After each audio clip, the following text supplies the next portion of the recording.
perhaps the most exciting time to be an entrepreneur in India. Everyone, we are told, is watching the space very carefully, not just if you're in India, but as much if you are abroad, particularly Silicon Valley, we are told.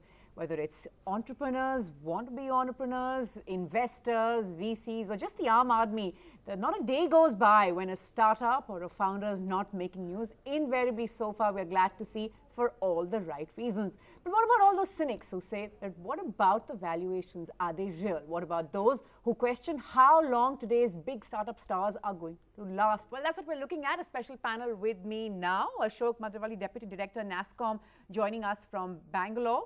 Raman Roy, member in Angels Network with us. Arunab Kumar, founder of The Viral Fever, joining us from Mumbai. And also Danish Ahmed, CEO and founder of ShopCity with us. Thanks all so much for taking our time to speak to us. Raman Roy, sir, first to you. If someone were to come to you and say that, all these big numbers that are creating headlines that, valued at whatever billions of dollars and all of that is not real, and this is a bubble and it's not going to last, how would you respond? No, but you see, it would have been a bubble if it was theoretical. If somebody was saying we value it at that and there was a, something printed on it, somebody's cutting a check and somebody's putting money into the bank for that valuation. So what else does real mean? Right. There are some very smart people who are investing. I mean, somebody who's putting in $1 billion is not going to essentially do it on a whim. An idiot. Right? So he or she also has a wherewithal to understand to say that if he's investing at a $10 billion valuation, there is potential for that to multiply, not just grow, multiply. And that is based on the logic and rationale that is underlying a startup. So whether you take the Oolas of the world or the Snapdeals and Flipkarts of the world, there is an underlying logic to what they will get to. Amazon took forever to make a profit, but once it started making a profit, there's been no looking back. There is no looking back. So there was a logic. There were people who understood that logic. I mean, you can talk about the same for Google. Why would you do search and not charge for it? It is one of the most robust business models. And there are people who don't understand. Take Apple as an example. 16 people declined to invest in what is Apple today. Before the 17th said, I'll put in a little bit of money, and he's a multi-billionaire for that little bit of money that put in. So there is a method in the madness. We can talk whether that method can be fine-tuned, modified, but to say that there is no method in the madness, I think would be erroneous. Right. Ashok Madravali sir, if I can ask you, many people, of course, now asking, is this the best time to be an entrepreneur? Perhaps there's no way really to answer that. Who's to say there may be better times ahead or not? But as NASSCOM, how do you see the space as it is looking to you right now? This is definitely a great time to start up. Capital is flowing in like never before. Access to infrastructure, which was always a problem in the early 2000s, is not a problem. You have the best infrastructure, in whether it's the cloud infrastructure, the mobile devices, all of that is available to you, and all of that is cheap. The third thing is talent. We are seeing more and more people coming back from the US or whichever country they are at, and coming back to India and setting up these companies.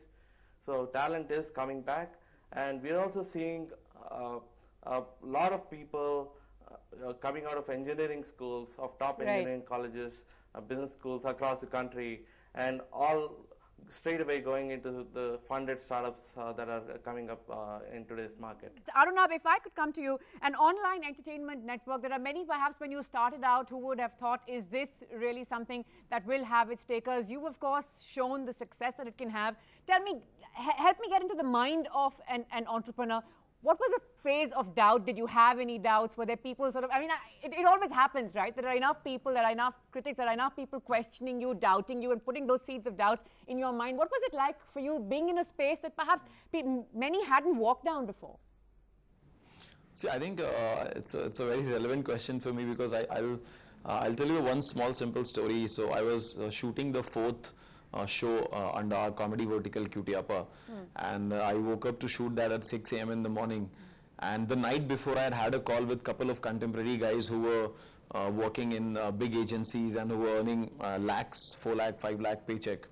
And I was waking up in the morning and I was combing my hair, which I have very few now. And I was thinking, why am I going at 6 a.m. in the morning to shoot something which is called Cutiapa? And does it really make sense?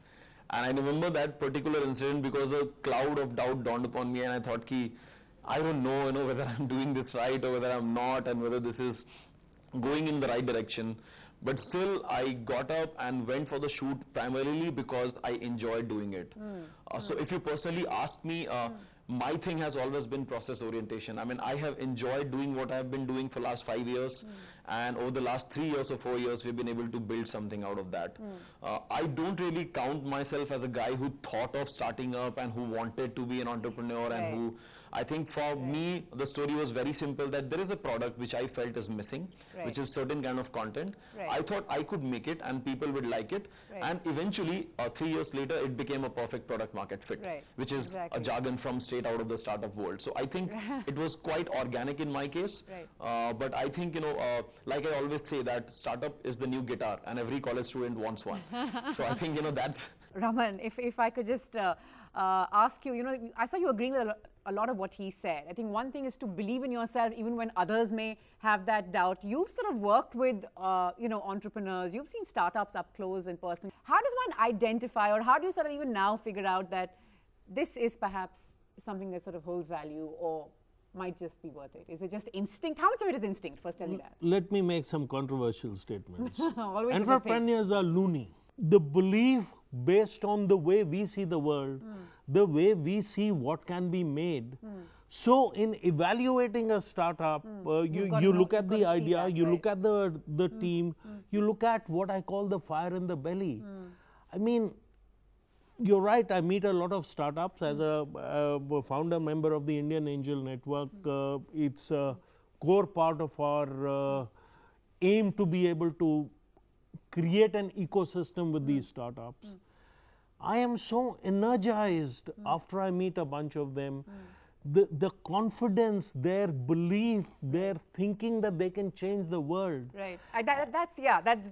They do believe that, don't they, Danish? And as someone, and I'll just get you in on something that I do want to know, which is, you worked with Yebhi, that was, you founded that, now you're with something else. Something that I always find incredible about entrepreneurs, whether you call them loony or not, but is always their tremendous appetite for risks. I don't know if that's fair, but it's okay. Like for them to say that we stumble and then we try something else is absolutely okay. And that seems to be sort of like a new thing. It's like a breath of fresh air, because that wasn't the case many years ago, where you'd like to go down the straight and narrow and the tried and tested. But now it's okay. I stumble, I fail. It's okay. I don't worry about it. We'll cross the bridge when we come to it. Was that how it was for you as well? No, I absolutely agree with that. See, raising capital, last time when I started this venture, it took 3 years to raise capital. This time I had capital before I even started the venture. So the environment has certainly changed, and there's enough people who are willing to back you. And once you have failed, it teaches you a lot of things that bring a lot of value to your next venture. Right. So failing is actually the mother of success, as they call it. And if you look at any of the successful any of the successful entrepreneurs today, most of them have failed at some ventures before they learnt and they got up and built it again. And which is of course very true. Mr. Matravali, there's this whole thing about failure. Someone told me recently there's no such thing as a failed entrepreneur, because once you have had an idea, you've tried to execute it, you have succeeded. So there's no such thing. But there are all those, of course, who say that there are so many people starting out. About 2 new startups are born every single day. Do you believe there's space for all? Should there necessarily be space for all anyway? Firstly, I think there are a lot of people who are trying different things. And what we're seeing is, especially because we deal with a lot of tech startups, a lot of them come from a very engineering-focused backgrounds, and they really don't think through business as much, and they really think about solving a specific problem. And when they actually come and write hundreds of lines of code, but then they realize it's really hard to sell that.